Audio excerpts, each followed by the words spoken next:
গৌতম গম্ভীরের ভারতের কোচ হওয়ার পর এই প্রথম কোনো সিরিজের জন্য ভারতীয় দল ঘোষণা করা হলো, আর তাতেই আছে বেশ কিছু চমক। সবাইকে চমকে দিয়ে ভারতের টি-20 দলে পরিবর্তন হয়েছে ক্যাপ্টেন ও ভাইস ক্যাপ্টেন দুই। কে হলেন নতুন ক্যাপ্টেন জানলে অবাক হবেন আপনিও। আর বিশ্বকাপ জয়ী দল থেকে কোন কোন প্লেয়ার বাদ পড়লেন আর কারা নতুন করে সুযোগ পেলেন জানতে হলে ভিডিওটি অবশ্যই শেষ অবধি দেখুন। তবে তার আগে বন্ধুরা, welcome to our channel B Sports World. আর আপনারা যারা এই চ্যানেলে নতুন, খেলাধুলার সাথে সমস্ত খবর পেতে আমাদের চ্যানেলটি এক্ষুনি সাবস্ক্রাইব করে রাখুন। 2024 টি-20 বিশ্বকাপ অবধি ভারতের সব ফরম্যাটে ক্যাপ্টেন ছিলেন রোহিত শর্মা, তবে তার সাথে টি-20 বিশ্বকাপে ভাইস ক্যাপ্টেনের দায়িত্ব পেয়েছিলেন হার্দিক পান্ডিয়া। 2023 ওয়ানডে বিশ্বকাপে বাংলাদেশের বিরুদ্ধে চোটের পরে কোনো দেশের খেলা না খেলেই শুধু আইপিএল খেলেই সিলেক্ট হয়েছিলেন তিনি। আইপিএলেও তার ফর্ম একেবারেই ভালো ছিল না, তবুও তিনিই ছিলেন ভারতের সহ অধিনায়ক। তবে টি-20 বিশ্বকাপে তার পারফরমেন্স সবার নজর কেড়েছে, আর ভারতীয়দের মনে তার জন্য আবারও ভালোবাসার জায়গা তৈরি হয়েছে। আর যেহেতু টি-20 বিশ্বকাপের পরে রোহিত শর্মা টি-20 ফরম্যাট থেকে অবসর নিয়েছেন, তাই সকলেই ভেবেছিল যে এবার টি-20তে ভারতের ক্যাপ্টেনের দায়িত্ব পাবেন হার্দিক পান্ডিয়াই। তবে সাম্প্রতিক ভারতের কোচ বদল হয়েছে। রাহুল দ্রাবিড়ের জায়গায় ভারতের কোচের দায়িত্ব পেয়েছেন গৌতম গম্ভীর, আর তিনি দায়িত্ব নিয়েই বলেছিলেন যে ফিট থাকলে সব প্লেয়ারকে সব ফরম্যাটে খেলতে হবে, না হলে ডোমেস্টিক খেলতে হবে।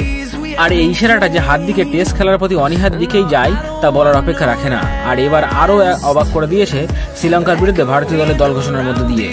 গম্ভীরের কোচ হওয়ার পর এটাই ভারতের প্রথম সিরিজ, আর এই সিরিজে 3টি টি-20 ম্যাচের জন্য সবাইকে অবাক করে ক্যাপ্টেনের দায়িত্ব পেয়েছেন সূর্যকুমার যাদব।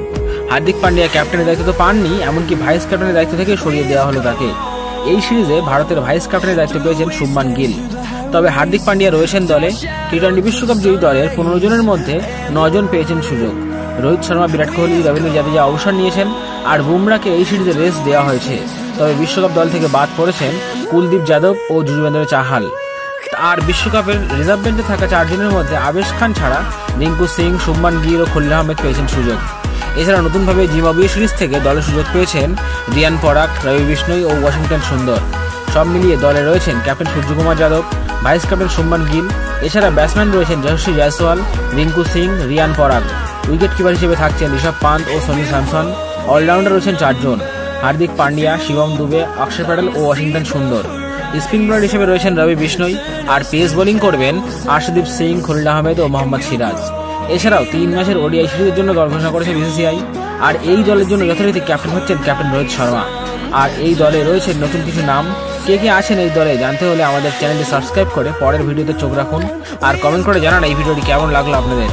ভালো লাগলে লাইক ও শেয়ার করতে ভুলবেন না কিন্তু।